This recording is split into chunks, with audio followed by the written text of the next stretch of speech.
events which constituted part of widespread and systematic attack on unarmed civilian peaceful protesters, and thereby they committed offences of murder, abatement of murder, incitement of murder, and direct complicity of the murder in question. The murdered victims may be named as Shohid Shahriar Khan Anas, Shohid Sheikh Mahdi Hassan Junaid, alias Mustaqin, Shohid MD Yaqub, Shohid Rakib Hawladar, Shohid Muhammad Ismamul Haq, and Shohid Manik Mia, alias Sharik, at Chankarpur area, Bangshal, under district Dhaka. And they committed crimes against humanity as enumerated in section 32A, section 32G, section 32H, and section 41, 42, 43 of the International Crimes Tribunals Act 1973, punishable under section 20, subsection 2 and 20, capital A of the Act. Points for determination. Whether there was any movement named Quota Reforms Movement 2024 or Anti-Discrimination Students Movement 2024 in July-August 2024, widely known as July-August Movement 2024. Whether the deceased victims participated the movement at Chankarpur area on 5/8/2024 or were present there for any other reason during the March to Dhaka program. Whether the deceased victims, as aforesaid, were killed in the July-August Movement 2024 at Chankarpur area on 5/8/2024. Whether the accused persons are liable for the killing of the said victims. Whether killing of the said victims constituted crimes against humanity under section 3 and 4 of the International Crimes Tribunals Act 1973, punishable under section 20 and 20A of the Act.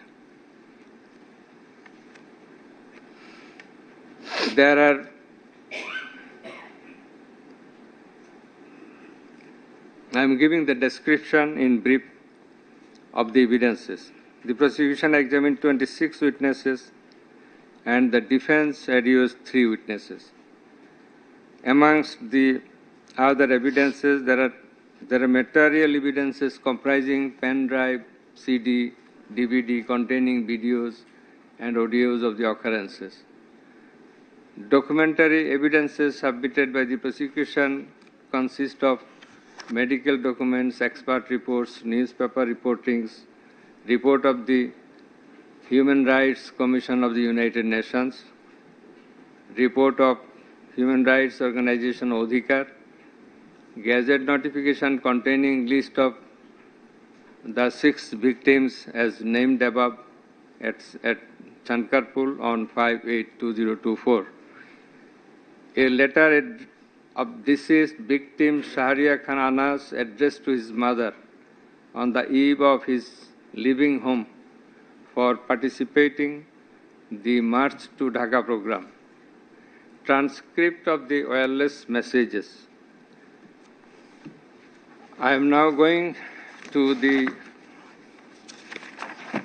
summary of the findings and our observations and decision. In order to save time and to read out within a very short span, I have come to the main observations. from the facts, circumstances, findings and evidences above, it has been substantiated that on 5/8/2024, as part of the July-August movement 2024, students and people of all walks of life from all over the country marched towards Dhaka to observe the March to Dhaka program, and as such, a lot of people gathered at Chankarpur area of Dhaka to be united with others at the central Shahid Minar. It should be noted that curfew proclaimed by the government was in force on that day. That said, protesters, students and public were proceeding towards Shahid Minar, and they were halted by police within Chankarpur area and then fired upon them by lethal weapons, causing many of the protesters severely injured and death to 6 of them, namely Shahriar Khan Anas and 5 others. The DMP Commissioner Habibur Rahman, DMP Joint Commissioners Sudeep Kumar Chakraborty, Additional Deputy Commissioner of Police Shah Alam Muhammad Akhtarul Islam ordered the police force in the morning at Shahbag Police Station at a briefing, and thereafter also at Chankarpur area, where police forces, namely Constable Sujan, Constable Imaz Hussain Imon and Constable Nasirul Islam, opened fire with lethal weapons at the participants of March to Dhaka program under supervision and presence of Ramna Zone Assistant Police Commissioner Muhammad Imrul, causing death to the aforesaid 6 persons and severely injuring many of them. The DMP Commissioner Habib Rahman also ordered through wireless messages to all the units of Metropolitan Police to use maximum force with lethal weapons to the protesters. It has been found that ADC, Additional Deputy Commissioner of DMP Police, Shah Muhammad Akhtarul Alam, compelled the subordinate police forces to shoot at the protesters with lethal weapons. Some of the protesters, some of the police personnel refused to open fire at his instance and under his instruction. It has also been found that accused Constable Sujan was issued a shield and a lathi. He was not issued any arms, but he was forcefully given a China rifle and bullets by Additional Deputy Commissioner Akhtarul Islam, taking the same from another constable, Ajoy Ghosh. It is notable that some other police forces declined to open fire upon the protesters, and as such ADC Akhtarul Islam threatened them and objurgated them with filthy words. The said accused DMP Commissioner Habib Rahman, Joint Commissioner Sudeep Kumar Chakraborty, Additional Deputy Commissioner Akhtarul Islam and Assistant Commissioner Muhammad Imrul fled away after the fall of Sheikh Hasina government on 5/8/2024. Whereupon their fleeing also does lend support to the presumption that they committed the alleged offences. Record shows that only 4-5, including accused Nasirul Islam of the said police forces, returned back the arms and ammunitions issued in their names. The register also shows that accused Nasirul Islam was issued one rifle and 40 rounds of bullets, and he deposited back the same rifle and the bullets at Shahbag police station. He did not also abscond. But it appears from the video recordings that he opened fire with lethal weapons. Perhaps Additional Deputy Commissioner Akhtarul Islam compelled him to open fire with the arms taken from other constables. It also appears that accused constable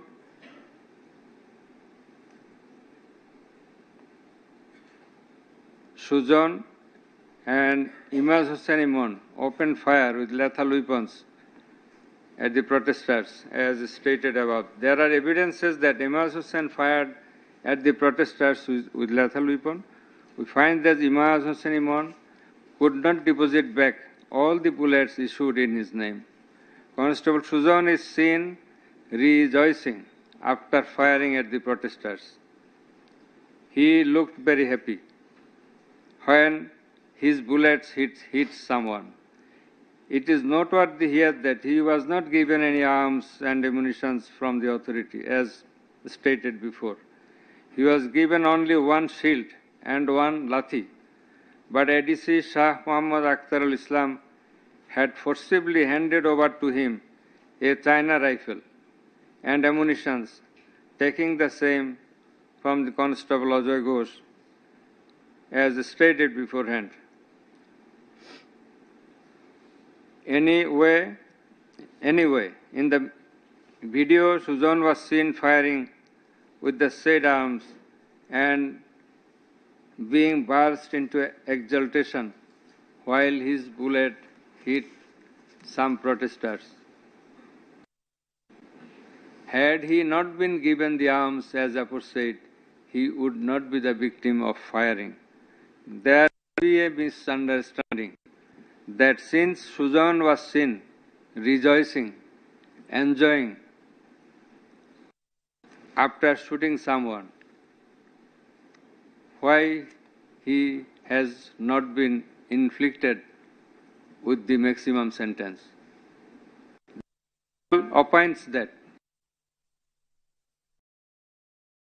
authority, the superior boss, Additional Deputy Commissioner Akhtarul Islam, had he not given him the arms, he would not shoot and he would not be the victim and he would not be subjected to any punishment.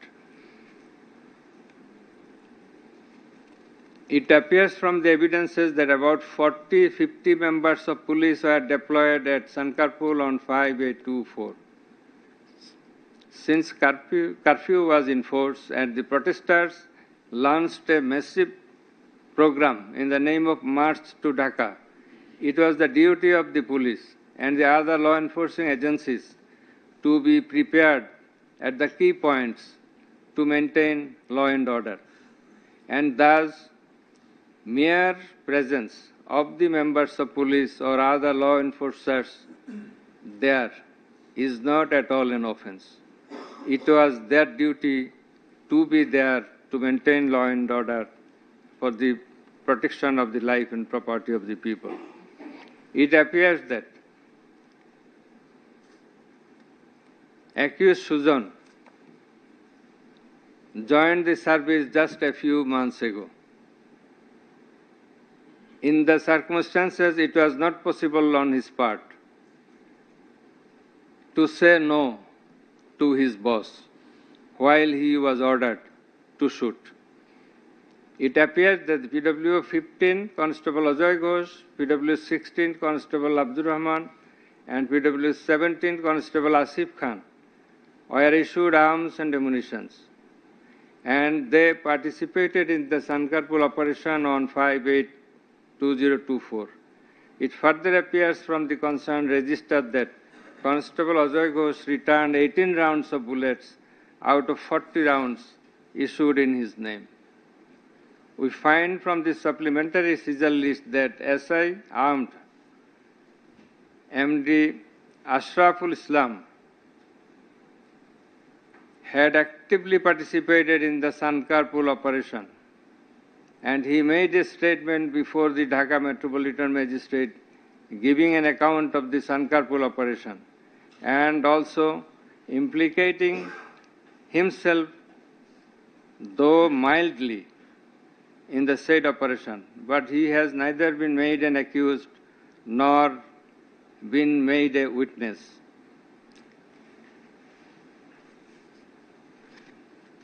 It may be that it has been done for the purpose of facilitating trial of the instant case as against the others. It further transpires that at least 40 members of police participated in the Sankarpur operation, and amongst them 8 were issued China rifle, 15 were issued shotgun, and 2 were issued SMG. Moreover, they were issued huge number of bullets. The register shows that only 4 or 5 of them returned back the arms and ammunition issued in their name. But there is no account of the arms and ammunition of the rest. It has been revealed from the evidences that many of them fired at the protesters. Some of the witnesses also said that firing was so huge that it looked like raining. Notwithstanding such scenario, it is evident that accused Habib Rahman, Sudip Kumar Chakraborty, Shah Alam MD Akhtar Islam are liable for the murder of the said 6 victim protesters.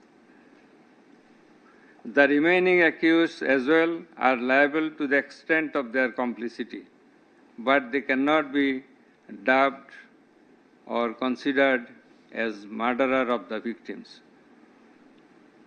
Now question arises as to whether the alleged acts constituted crimes against humanity. We have to see whether the said offences of killing and injuring the protesting people are crimes against humanity. The crimes against humanity has been defined in Section 3 of the International Crimes Tribunals Act 1973. Before proceeding, I have to mention another point in the context of the aforesaid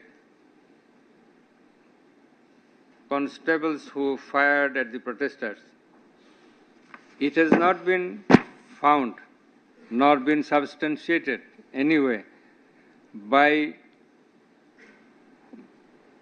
who of the victim protesters, that is deceased protesters, was hit by the bullets of whom, or whose bullets hit who of these 6 of the victims.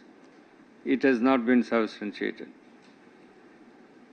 Now we have to see whether these acts, that is the killing and severely injuring the victims as aforesaid, constitute crimes against humanity. Crime against humanity has been defined in Section 3 of the International Crimes Tribunals Act 1973,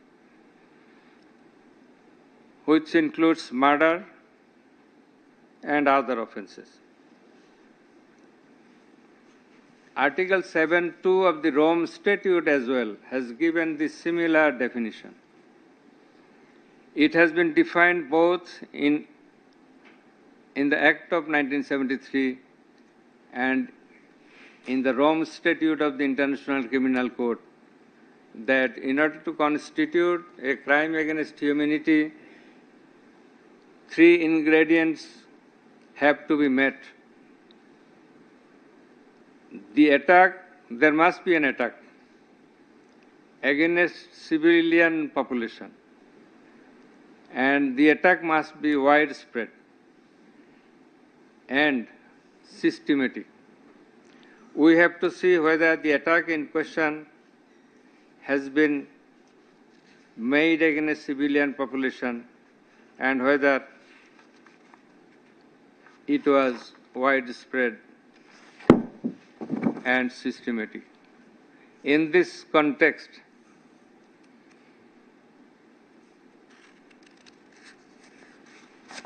the international, we may refer the decision of the International Criminal Tribunal of Yugoslavia, the then Yugoslavia, in which the concerned tribunal held that in order to be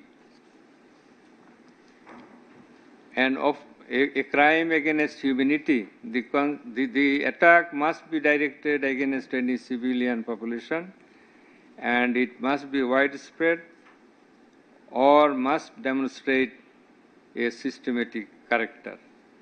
In this context, the testimony of Mr. Asif Mahmoud Sojib Bhuiya, advisor to the interim government of Bangladesh, who deposed as PWO 19, is relevant. In his testimony, he described how the attack on the civilian population, that is the students and common people, did take place from 1 July to 5 August. He described every incident of every day and in every part of Bangladesh. It also transpires from the newspapers, electronic media and social media published that they published news of the day-to-day attacks upon the protesting students and public during the whole period of the movement. It has been elaborately described in the judgment of Chief Prosecutor versus Sheikh Hasina and others. Chief Prosecutor versus Sheikh Hasina and others, bearing ICT BD case number 2 of 24, as to how widespread and systematic the attack was. There has been a threadbare illustration of the nature of the attack therein. The judgment discloses that the various law enforcement agencies like police, ANSAR, BGB, Army, and activists of Awami League and its associated organizations were deployed to eliminate and kill the protesters. Moreover, lethal weapons, helicopters, and drones were used for the purpose. Furthermore, internet service was stopped. Dead bodies of the victims were destroyed. Ambulances carrying the dead bodies and the injured persons were impeded.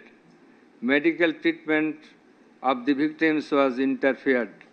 The medical documents of the treatments of the victim protesters were interpolated. The burial and funeral of the dead were hindered, and even the doctors were kept under threat.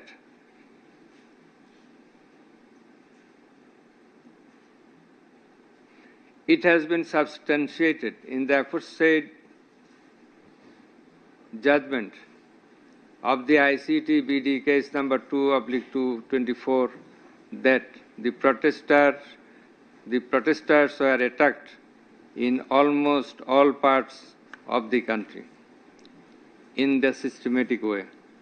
Moreover, the United Nations Human Rights Commission Office held an investigation into the July-August movement 2024 and published a report thereof, stating that there was a widespread and systematic attack upon the protesting students and public, and specifically mentioned therein that about 1,400 protesters were killed and 25,000 were gravely injured by using lethal weapons. In the said report, the occurrence of killing and injuring the protesters with lethal weapons Chankarpur by police has been specifically mentioned. Human rights organization Odhikar also published a report stating, making the similar statements and giving similar accounts of attack upon the protesting students and common people of all walks.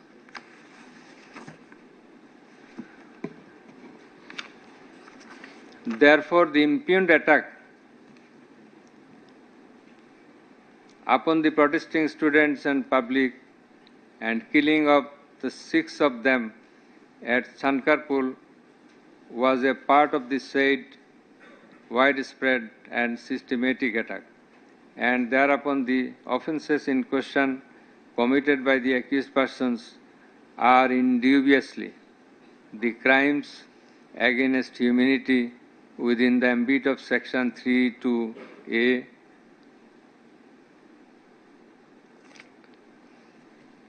of the International Crimes Tribunals Act 1973, as well as Article 7(2) of the Rome Statute of the International Criminal Court. In addition to the direct perpetration, the accused DMP Commissioner Habibur Rahman, Joint Commissioner Sudeep Kumar Chakraborty, and Additional Deputy Commissioner Shah Alam Muhammad Akhtarul Islam held superior status over the other accused subordinate to them, and as such, they had the responsibility to stop the killing and injuring the protesters at some stage of the operation. But they abstained from discharging this superior responsibility as well, whereupon they are also liable under the principle of superior command responsibility.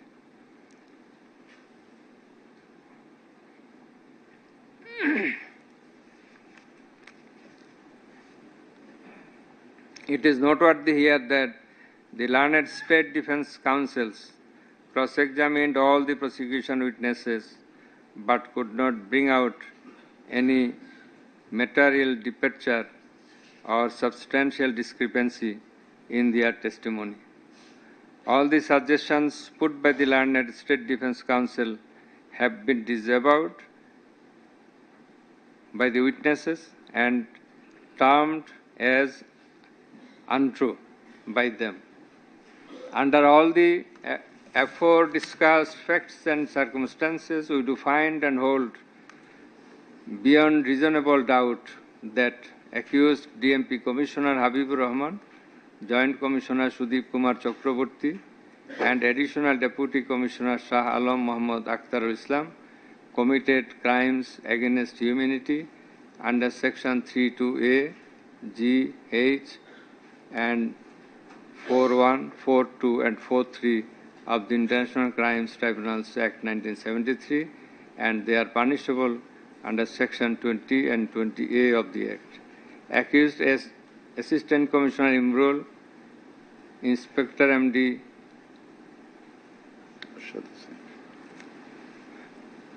I have to add, they are punishable under Section 20 and 20(a) of the Act, and they deserve to be awarded the maximum sentence.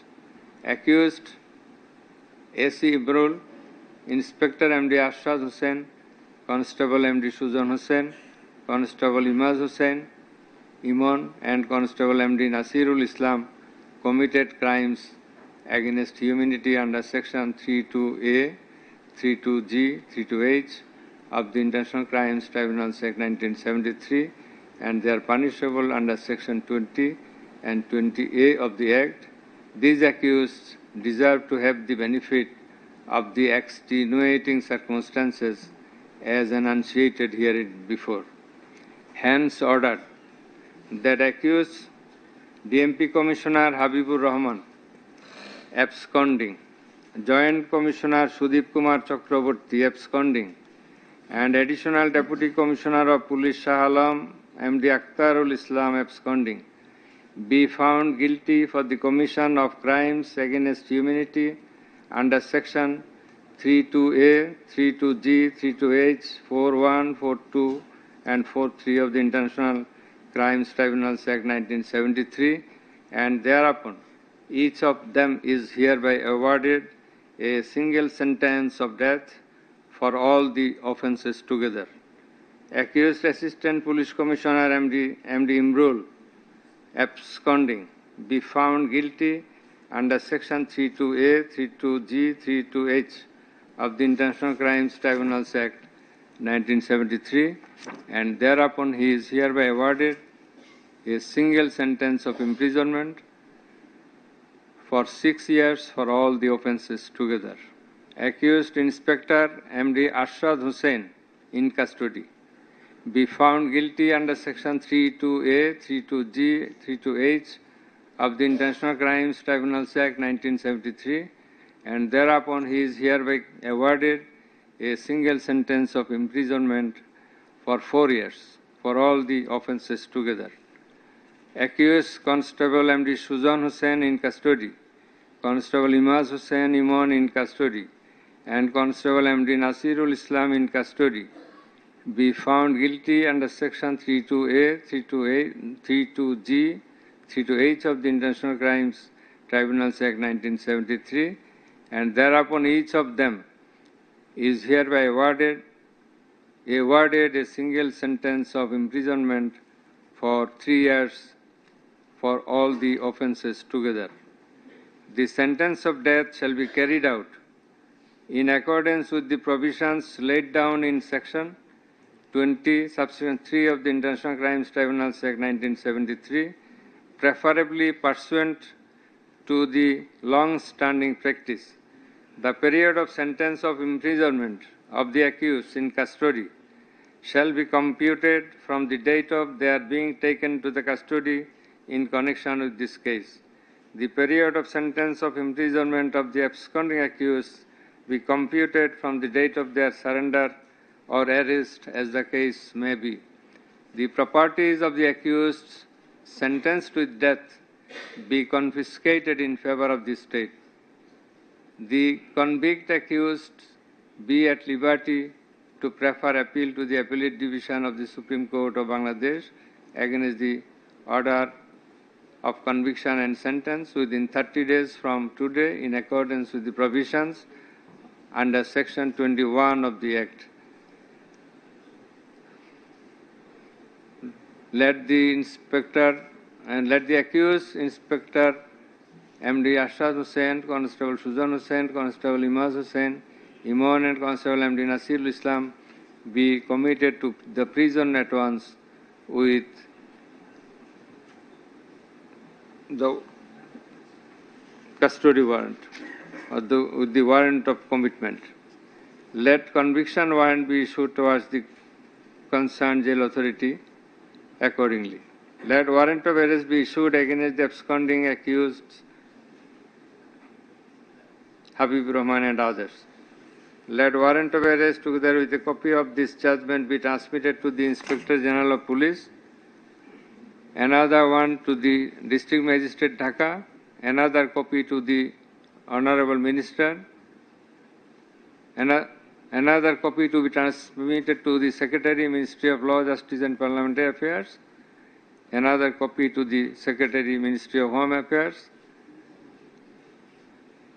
Let a copy of the judgment be supplied to the accused Inspector Arshad Hussain, Constable Suzan Hussain, Constable Imaz Hussain Imon, Constable MD Nasirul Islam, in custody, free of cost. Let a copy of the judgment be supplied to the prosecution free of cost. The registrar of the tribunal shall do the needful in connection with the judgment and order. So,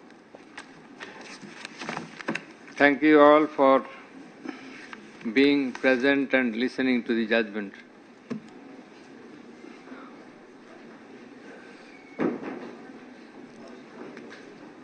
Whatever the judgment, always every side is to say much obliged. But my lord, we have different understanding, my lord. So we have to file appeal.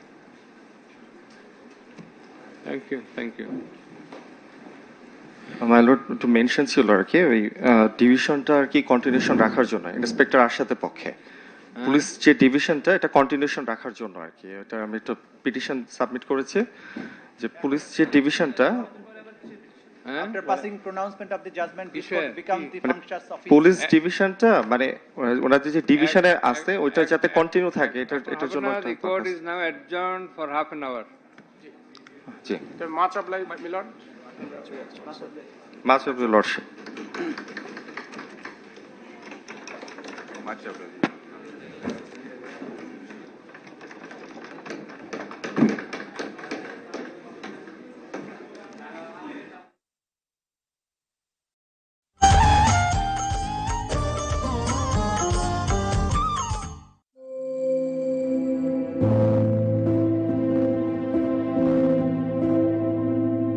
Hasina